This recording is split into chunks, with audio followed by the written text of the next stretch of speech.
بسم الله الرحمن الرحيم. الحمد لله رب العالمين، وأفضل الصلاة وأتم التسليم على سيدنا ومولانا محمد وعلى آله وصحبه أجمعين. اللهم علمنا ما ينفعنا وانفعنا بما علمتنا وزدنا علما. اللهم لا سهل إلا ما جعلته سهلا، وأنت تجعل الحزن إذا شئت سهلا. آمين اللهم آمين. حياكم الله أيها الأحبة، وطبتم وطاب ممشاكم. أرجو الله سبحانه وتعالى أن يغفر لنا الساعة أجمعين. في هذا الدرس أيها الأحبة نتحدث لحضراتكم عن مرض آخر أرجو الله أن يعافينا جميعا منه، وهو داء خطير اسمه النميمة. النميمة. النبي صلى الله عليه وسلم حذر من هذه الصفة، وأخبر مصير من يتصف بصفة النميمة. النميمة هي نقل الكلام. النميمة هي نقل الكلام، يعني يسمع كلام إنسان فينقله إلى إنسان آخر، فيزرع بذلك العداوة بين الناس. يعني لا ينقل الإخبار الطيبة ولا الكلام الصالح، وإنما ينقل ما يوغل الصدور وما يشعل العداوة والفتنة والبغضاء بين الناس، فهذا يسمى نماما. النبي صلى الله عليه وسلم ماذا قال عن هذا في الحديث الصحيح الذي رواه البخاري والإمام مسلم وأبو داود والترمذي والإمام أحمد؟ قال عليه الصلاة والسلام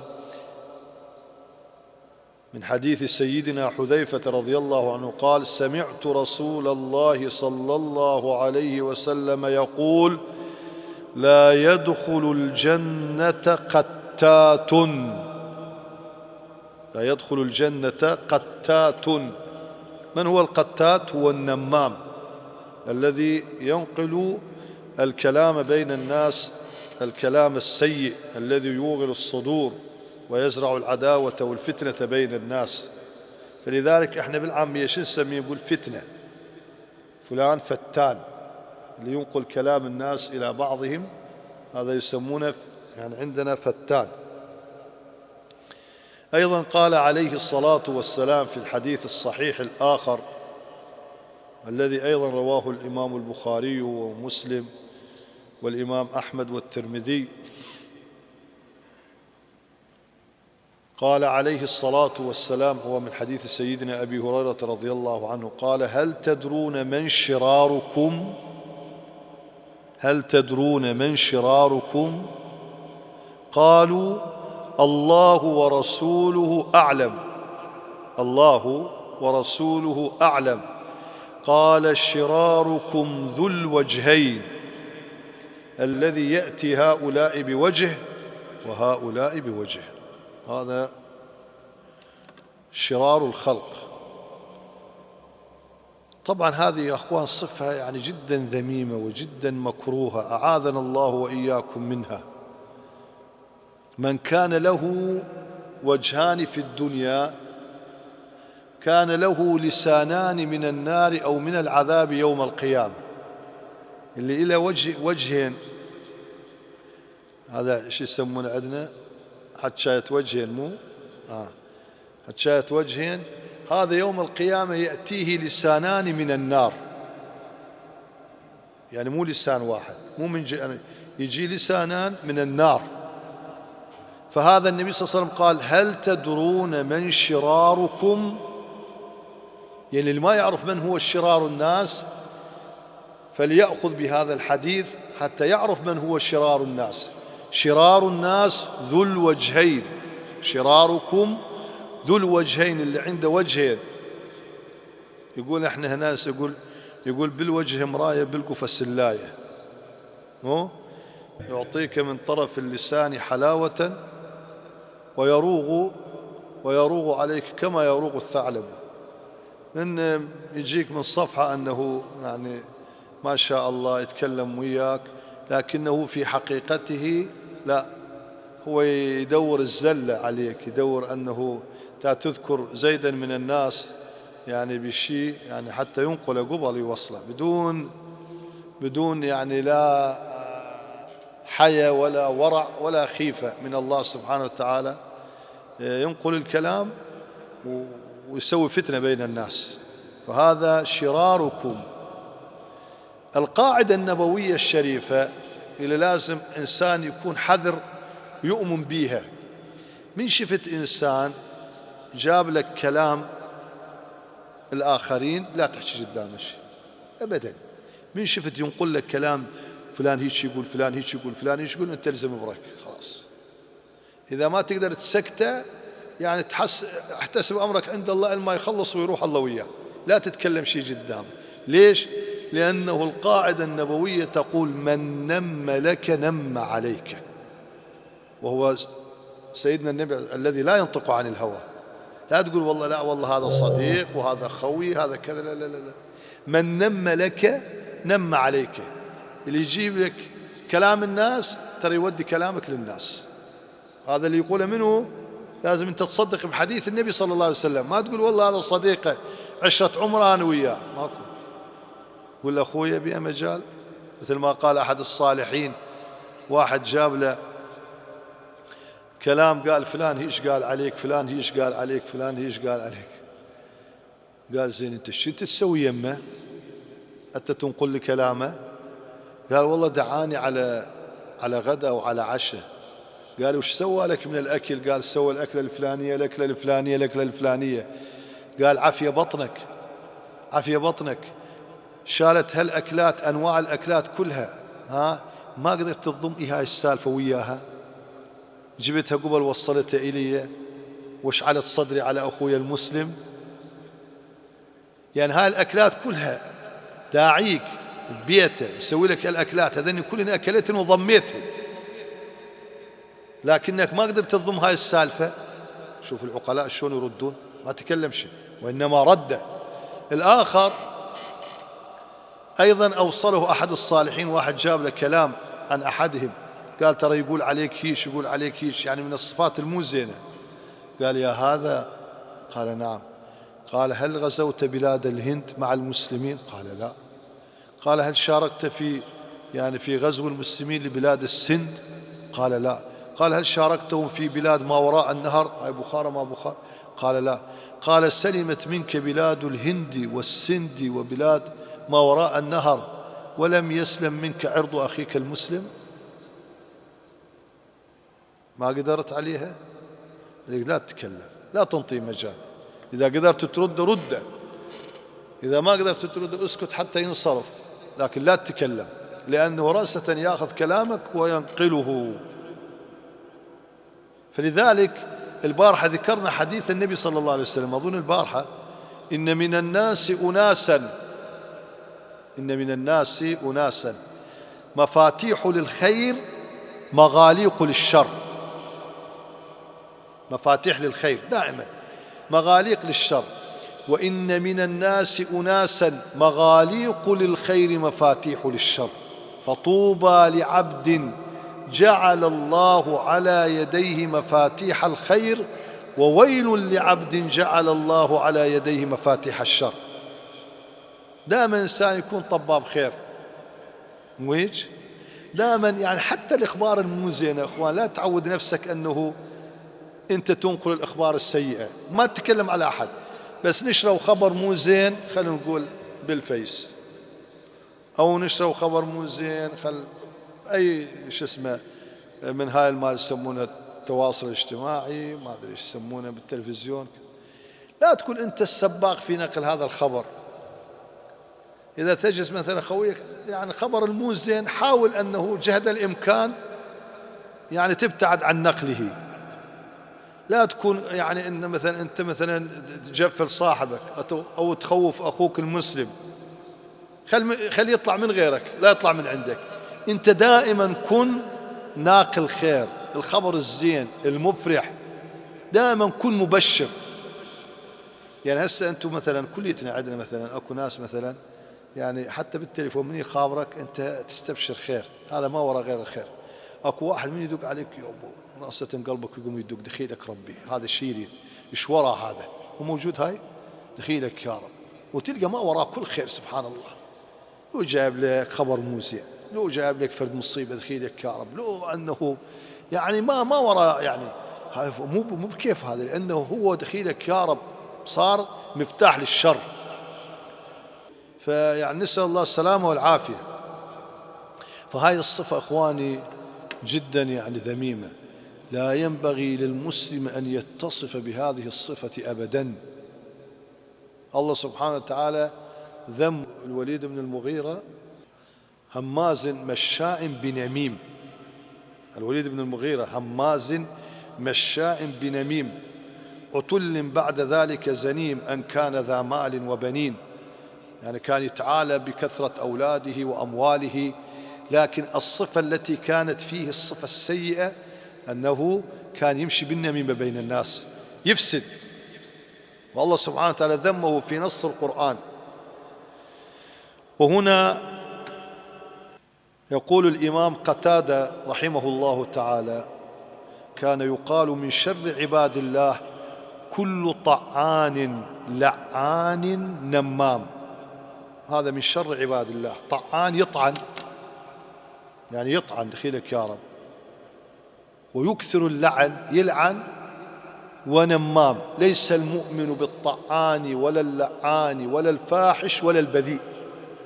فكان يقال يعني قديما هذا عندهم شعار يعني في ذلك المجتمع الأولي في زمن الصحابة والتابعين: من شر عباد الله الطعان واللعان والنمام. هذول دخيلك يا رب الناس كانت تتعوذ منهم.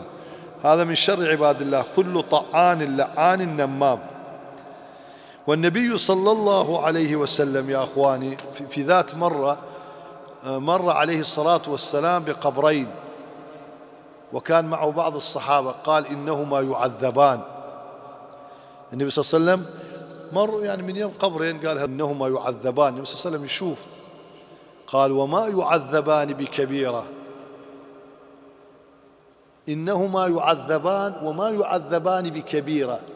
إما أنه ما يعذبان بكبيرة يعني هذا الشيء عندكم جدا عادي، يعني شيء يعني مو فرج يعني كبيرة من الكبائر،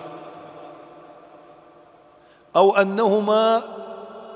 أنهما يعني عندكم شيء سهل لكنه عند الله سبحانه وتعالى كبير، لكنهما عند الله سبحانه وتعالى كبير. ما هما يا رسول الله؟ قال: أما أحدهما فكان لا يتنزه من البول. شو لا يتنزه من البول؟ أجلكم الله من يدخل المرحاض ما يتشطف زين، يقوم على السريع يعني بحيث أنه تنزل من عنده قطرات من البول، أجلكم الله هو ما يدري كثر ما مستعجل. الإنسان لازم إذا دخل الحمام ورا ما يتبول أجلكم الله يتنحنح، أكو قطرات تنزل يغسل ويقوم. أما الثاني فكان يمشي بالنميمة بين الناس. يعذبان، النبي شاف شلون يتعذبون بقبرهم، قال: هذا الشيء وما يعذبان بكبيرة. هذا الشيء في نظر الناس أنه يعني مو فرد شيء، يعني طب الحمام وطلع على السريع، احنا نسوي ما شاء الله هذا على السريع، ولا أنه يعني نقل كلام واحد الواحد وما قامت الدنيا، لكنهما عند الله كبيرة من الكبائر. أما أحدهما فكان لا يتنزه من البول، ما ينظف نفسه زين، وأما الآخر فكان يمشي بالنميمة بين الناس. يقال عن حماد بن سلمة وهو إمام كبير أنه قال: باع رجل غلاما فقال للمشتري، يعني عنده عبد باعه لرجل، فقال للمشتري: ليس فيه عيب، ليس فيه عيب. أي عيب ما بي، شاغول وكادود وما شاء الله عليه جسم، وين ما توجه يتوجه، إلا أنه نمام، إلا أنه نمام. المشتري قال: يعني سهلة، خلنا نشتري، أنا خسران خسارة، أنا المهم أدق عليه شغل، خير إن شاء الله. شو يريد يسوي؟ فاستخفه المشتري، يعني قال هذا مو فرد شيء، اشتراه، فاشتراه على ذلك العيب. فمكث الغلام عنده أياما، بقى أيام يم هذا سيده الجديد. ثم قال لزوجة مولاه، قال المرتة: إن زوجك لا يحبك وهو يريد أن يتسرى عليك، أفتريدين أن يعطف عليك؟ قالت: نعم.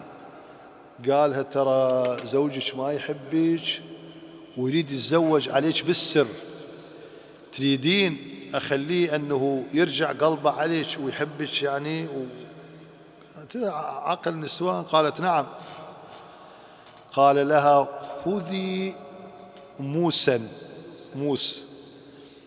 واحلقي شعرات من بطن لحيته، يعني من نانه، إذا نام، من ينام أخذي لك موس واحلقي لك كم شعراية من بطن لحيته إذا نام. اتفق وياها الاتفاق. ثم جاء إلى سيده، إلى الزوج، ثم جاء إلى الزوج وقال: إن امرأتك تخادنت. شنو تخادنت؟ يعني اتخذت خليلا، ترى عندها عشيق. شوف، إن امرأتك تخادنت يعني اتخذت خليلا، وهي قاتلتك، أتريد أن يتبين لك ذلك؟ ترى تريد تقتلك، تريد تعرف ذلك؟ قال: شلون؟ قال: هالليلة تسوي نفسك نايم بس لا تنام، هسه تشوف شلون راح تجيب الموس تريد تقتلك، ترى عندها عشيق، أتريد أن يتبين لك ذلك؟ قال: نعم. قال: فتناوم، يعني سوي نفسك نايم، فتناوم لها. فتناوم الرجل، فجاءت امرأته بالموس لتحلق الشعرات، فظن الزوج أنها تريد قتله، فأخذ منها الموس فقتلها، قام على زوجته وقتلها. فجاء أولياؤها، جو أهل المرأة فقتلوه، قتلوا منه؟ قتلوا زوجها. فجاء أولياء الرجل ووقع القتال بين الفريقين. يعني شوف، يعني يقول شنو السبب؟ لأن هو يقول استخف بهذه الصفة، قال يعني مو فرد شيء، يعني قال له: ترى هذا نمام، قال هذا نمام، قال والله يعني شوف ايش سوى، الزوج انقتل والزوجة انقتلت وتقاتلوا يعني أهل المرأة، صار قتال بين فريقين، والله أعلم ايش قد ناس راحت بيها. دخيلك يا رب، دخيلك يا رب. يقول الإمام يحيى بن أكثم: النمام شر من الساحر، ويعمل النمام في ساعة ما لا يعمل الساحر في شهر. ويقال: عمل النمام أضر من عمل الشيطان، لأن عمل الشيطان بالخيال والوسوسة، وعمل النمام بالمواجهة والمعاينة. وقد قال الله تعالى: حمالة الحطب. يقول: ذهب أكثر المفسرين إن الحطب أراد به النميمة، إنما سميت النميمة حطبا لأنها سبب للعداوة والقتال، فصار بمنزلة إيقاد النار، مثل الوقود.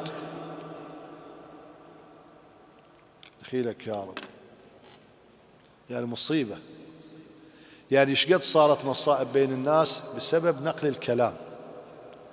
والله يا أخوان، وهناك يعني ثقوا بالله، يعني ماكو مصلحين قليلين، مصلحين قليلين، لكن المفسدين كثر.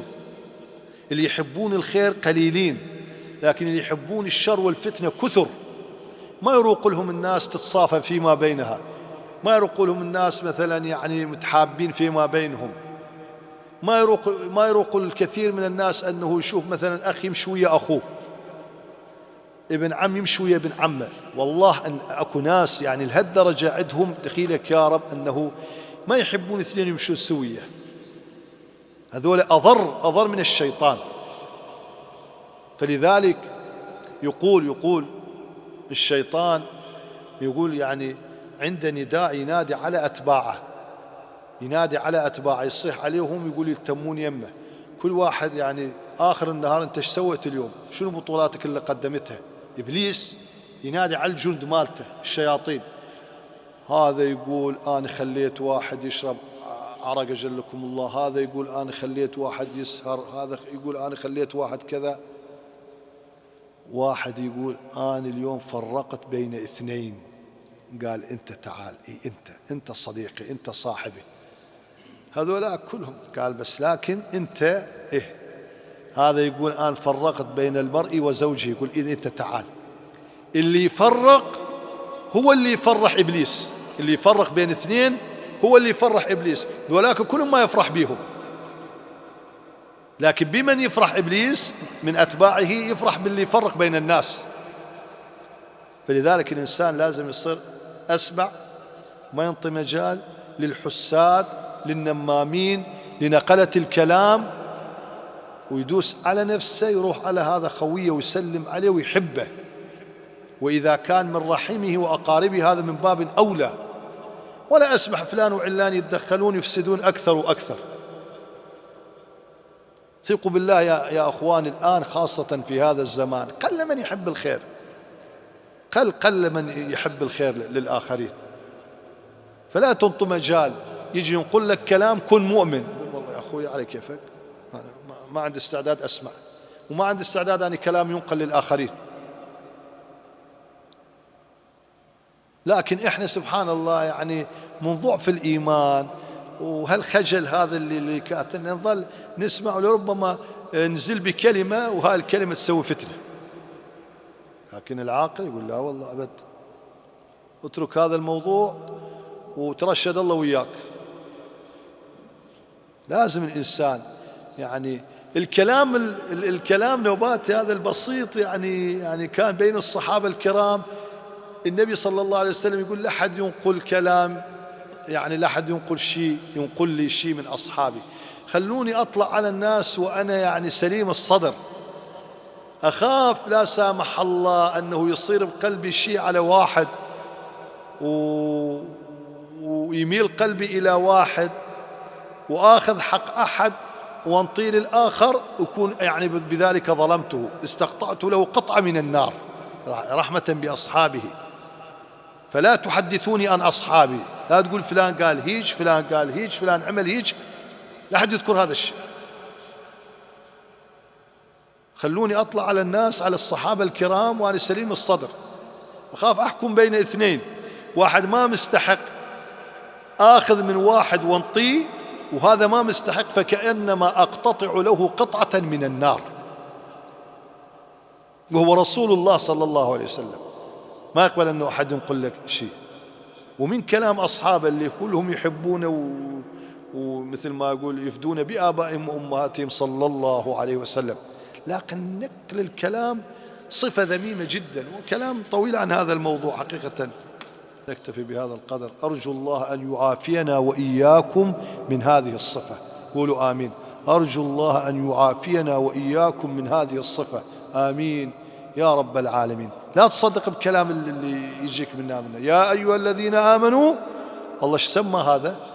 إن جاءكم فاسق بنبأ فتبينوا.